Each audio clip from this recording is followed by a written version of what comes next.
আনুষ্ঠানিকভাবে শেষ হওয়ার একদিন আগেই যেন বিদায়ের সুর বেজে উঠেছে অমর একুশে গ্রন্থমেলায়। শুক্রবার রাতের ঝুম বৃষ্টির বাগড়ায় তাই চিন্তার ভাঁজ স্টল সংশ্লিষ্টদের। বিস্তারিত মেজবাহ শিমুলের রিপোর্টে। বেলা ফুরোবার একদিন আগেই যেন বিদায়ের সুর বেজে উঠেছে অমর একুশে গ্রন্থমেলায়। শুক্রবার রাতের ঝুম বৃষ্টির বাগড়ায় তাই চিন্তার ভাঁজ স্টল সংশ্লিষ্টদের। আমার স্টলে মোটামুটি ক্ষতি হয়েছে, কারণ হঠাৎ করে বৃষ্টিটা নামাতে আপনার সামনের যে বইগুলো ডিসপ্লে করা সেই বইগুলো অনেকগুলো ভিজে গেছে। আমাদের যদিও স্টল ভাড়া নেই, তারপরেও আমাদের যে সেল তাতে করে এই বছর কোনো রকম সম্ভাবনা নেই যে যাতায়াত ভাড়া বা অন্য এভরিথিং যে খরচগুলি আছে, ডেকোরেশন যে খরচগুলি আছে, এই খরচগুলো উঠবে না। বাচ্চারা যে আজকাল বই পড়ে না, তাদেরকে ডিভাইস থেকে দূরে রাখার জন্য আমাদের এই পপ আপ বইগুলো তৈরি করছি। বাচ্চারা বইগুলো না পড়লেও অ্যাটলিস্ট হাতে নিয়ে খুলে দেখবে, তারপরে পড়ার আগ্রহ তখন জন্মাবে এবং তখন পড়বে। নর্মাল বই তো আজকাল বাচ্চারা কেউ পড়তেই চায় না। ওদের আকর্ষণ তৈরি করার জন্যই আমাদের এই ব্যতিক্রমী বইগুলো নিয়ে আসা। মেলা প্রাঙ্গণ এলোমেলো, কাদামাটিতে এখনও জলের দাপট। তাই চেষ্টা চলছে পরিস্থিতি স্বাভাবিক করার।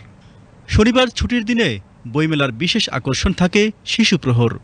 সেখানেও বৃষ্টির হানা, বিদ্যুৎ বিভ্রাট দীর্ঘ সময় পর কিছুক্ষণের জন্য চালু হলেও তা ফের বন্ধ হয়ে যায়। তবে যতটুকু সময় ছিল তাতেই যেন আনন্দে ডুবে যায় শিশুরা। I want to tell a rhythm. I am a little turtle. I crawl so slow and carry my house. Whenever I go, when I get tired, I pull in my head, my legs and my tails and go to bed.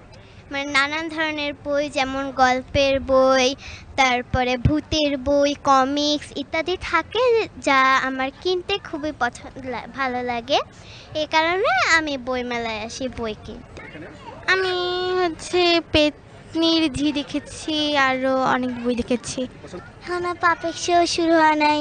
আমি যেই বইটা কিনবো সেই বই stall এখনো বন্ধ। এরপরেও যারা মেলায় এসেছেন তারা কিনছেন বই, শিশুদের পছন্দের বই কিনতে ঘুরছেন স্টলে স্টলে। উদ্দেশ্য হলো বইয়ের সাথে পরিচিত করা, আর সবচেয়ে বড় সেটা হলো ডিভাইস থেকে দূরে রাখা। এখানে আসলে বাচ্চারা মজা পায়। সিসিমপুর আছে, এবছর আবার পাপেট শো যুক্ত হয়েছে। এগুলোতে বাচ্চারা খুবই মজা পায়, ওদের একটা আগ্রহ থাকে। প্রতি বছরই এই সময়টার জন্য ওরা আগ্রহে অপেক্ষা করে। এটা তো খুবই ভালো। আমাদের মতো এরকম ছোট বাচ্চার মা যারা, তারা আশা করি এটা প্রতি বছর থাকবে এবং আরও বৃহৎ পরিসরে থাকা উচিত। ভূতের বই নেওয়ার জন্য, তাদের মন মতো যেটা নিতে চায় সেটার জন্য, জাস্ট তাদের মেধা বিকাশে যাতে কোনো বাধা না হয় সেই জন্য এটা নিয়ে আসে বইমেলা। প্রতি বছরে না, আমি এবছর এসেছি। অনিবার্য কারণে এবারের বইমেলা শুরু হয় ফেব্রুয়ারির শেষ ভাগে, শেষ হচ্ছে আগামীকাল। পবিত্র রমজানে সাধারণ মানুষ তাই বিকেলে হয়ে যায় ঘরমুখী, যে কারণে আগামীতে মেলা এগিয়ে নেওয়ার বিষয়টি তাই এখনই চিন্তার বিষয় হয়ে দাঁড়িয়েছে। বইমেলাটা যেমন শুরু হয়েছে ব্যতিক্রম সময়ে, এবং আমাদের বিক্রয় যেটা হয়েছে সেটাও ব্যতিক্রমী হয়েছে, কারণ অন্যান্য বারের তুলনায় কিছুই হয় নাই, অনেকটা কম হয়েছে। এবং শুক্র এবং শনিবার একটু লোকজন হয়, গতকালকেও কিছু লোকজন ছিল। বিকেলবেলা বৃষ্টি হওয়ার কারণে সন্ধ্যার পরে আপনার সেই লোকজনগুলো আমরা পেইনি। আজকে আবার এখন সকাল থেকে লোকজন আসে, কিছুটা দেখছি আমরা, আশা করতেছি হয়তো বিকেলে বা সন্ধ্যার পরেও কিছু লোকজন থাকবে। তো এই শুক্র শনিবারের মতো বিক্রিটা হলো আমাদের হতো, কিন্তু অন্য ছুটির দিন ছাড়া তার সেরকম হচ্ছে না। প্রকাশক একটা ঐক্য হয়েছে আমাদের, সেটা আমরা চেষ্টা করতেছি যে আগামী বছর জানুয়ারি থেকে আমরা বইমেলা শুরু করার জন্য আমরা প্রস্তাব করব এবং দাবি করব, এবং মেলাটা যেন শেষ হয়ে যায় রমজানের 2 থেকে 3 দিন আগে। এইভাবে আমরা চাচ্ছি যে মেলাটা আগামীতে এইভাবে হোক। তাহলে আমাদের রমজানে আসলে আমরা এবার তো একটা ট্রায়াল হিসাবে বা পরীক্ষামূলকভাবে যেটা নিলাম, দেখলাম যে রমজান আসলে মানুষ আসতে পারতেছে না, এটা আমাদের জন্য ক্ষতির কারণ হয়। ক্যালেন্ডারের পাতায় ফেব্রুয়ারি মানেই ভাষার মাস, যার প্রধান আকর্ষণ এই বইমেলা।